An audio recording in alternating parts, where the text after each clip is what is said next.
कुरानिफिक series में आज हम बात करेंगे पत्थरों की अक़साम के बारे में। इसमें से एक टाइप होती है जिसको पोरस रॉक्स कहते हैं। ये वो पत्थर होते हैं जिनके अंदर से पानी गुजर के दूसरी तरफ निकल जाता है। इनके अंदर ये सलाहियत होती है कि ये अपने अंदर से पानी को गुजरने देते हैं और पत्थर की हालत में भी कायम रहते हैं। ये चीज़ तब दरियाफ्त हुई जब इंसानों ने तेल की और गैस की तलाश में खुदाइयाँ शुरू की। तो ऊपर की सतह से जब नीचे जाते थे ख़ास सतह पर जाकर इनको ये पोरस रॉक्स मिलते थे, जिससे फिर पता चल जाता था कि अब इससे नीचे तेल या गैस के ज़खायर होंगे। और इससे पूरी दुनिया में एक रेवोल्यूशन आ गया इन चीज़ों के बारे में पता चलने से। कुरान पाक में सूरह बकरा की आयत नंबर 74 में इन पत्थरों की अक़साम के बारे में आज से 1400 साल पहले बात की गई थी।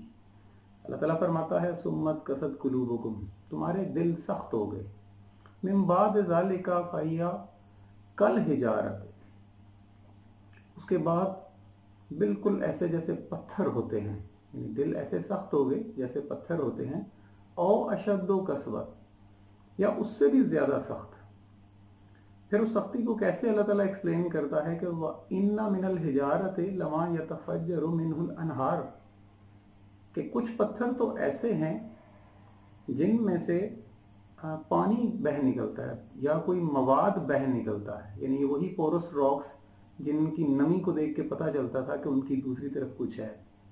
तो कहता है कि इनमें से कुछ पत्थर तो ऐसे हैं जिनमें से पानी बह निकलता है या कोई लिक्विड या कोई माया दूसरी तरफ को निकल जाता है। व इन्हा मिनहा लमा या शक्का को फयखरुजु मिनल मा, और जब ये फट जाते हैं तो वो मवाद या वो पानी या लिक्विड वो बह निकलता है दूसरी तरफ। तो दिलों की सख्ती पर बात करते हुए भी अल्लाह ताला हमें साइंस के बारे में वो इशारे दे रहा था जिसने दुनिया में ऑयल और गैस की रेवोल्यूशन बर्पा कर दी।